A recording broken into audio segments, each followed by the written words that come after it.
அஸ்ஸலாமு அலைக்கும் வரஹ்மத்துல்லாஹி வபரக்காத்துஹு. அதிக நன்மை தரும் நற்செயல்கள்.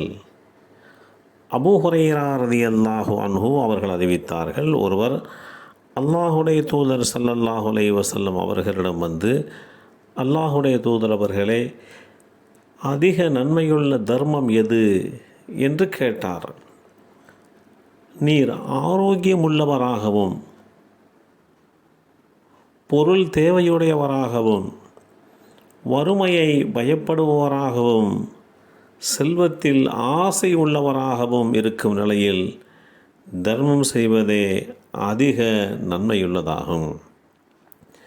எனவே தர்மம் செய்வதை உயிர் தொண்டைக்குழியை நெருங்கும் வரை தாமதப்படுத்த வேண்டாம். அந்நிலையில் இன்னாருக்கு இவ்வளவு இன்னாருக்கு இவ்வளவு என்று கூறுவதிலும் அர்த்தமில்லை. ஏனெனில் அப்போது உம்முடைய பொருட்கள் மற்றவர்களுக்கென்று ஆகிவிட்டிருக்குமே என்று நபி ஸல்லல்லாஹு அலைஹி வஸல்லம் அவர்கள் கூறிய இந்த செய்தி ஸஹீஹுல் புகாரியிலே 1419 என்ற எண்ணிலே பதிவு செய்யப்பட்டிருக்கிறது. நல்ல ஆரோக்கியம் இருக்கிறது, பயமில்லாத ஒரு நிலை. அதே வேளையிலே பொருள் நமக்கு தேவைப்படுகிறது.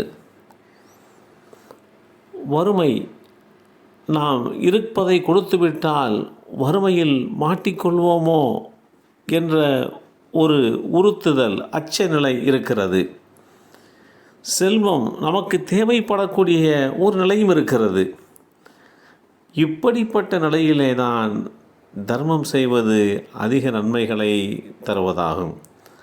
ஒருவர் நோய்வாய்ப்பட்டிருக்கிறார், எதையாவது தர்மம் செய்துவிட்டால் நோய் குணமாகிவிடும் என்கின்ற நிலையில் செய்வதெல்லாம் அதிக நன்மையை தரக்கூடியது அல்ல.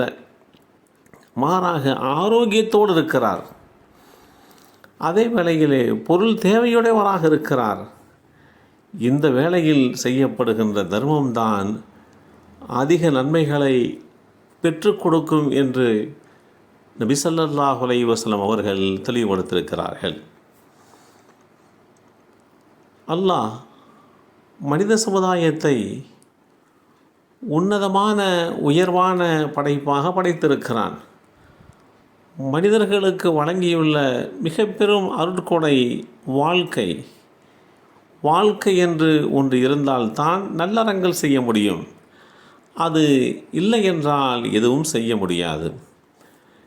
என்ற போதிலும் இப்பேற்பட்ட வாழ்க்கையை பெற்ற மனிதர்கள் பலர் அதனை வீணடிப்பது ஈடு செய்ய முடியாத மிகப்பெரிய பிழை என்றுதான் இஸ்லாம் எச்சரிக்கை செய்கிறது. நற்செயல்களில் நீங்கள் முந்திக் கொள்ளுங்கள். நற்செயல்கள் செய்வதிலே நீங்கள் ஆர்வத்தோடு முந்திக் கொள்ளுங்கள். நீங்கள் எங்கிருப்பினும் அல்லாஹ் உங்கள் யாவரையும் ஒன்று சேர்ப்பான்.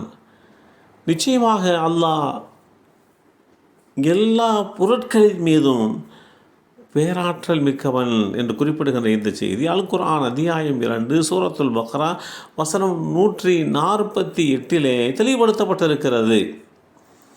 உங்களுடைய இரட்சகனுடைய மன்னிப்பை பெறுவதற்கும் சுவனபதியின் பக்கம் விரைந்து செல்லுங்கள். அந்த சுவனபதியினுடைய அகலம் வானம் பூமியை போலுள்ளது. அது பயபக்தியுடையவர்களுக்காகவே தயார் செய்து வைக்கப்பட்டுள்ளது. இந்த செய்தி வேதமறை குர்ஆனிலே தெளிவுபடுத்தப்பட்டு மனித சமுதாயத்திற்கு சரியான படிப்பினையை தருகிறது.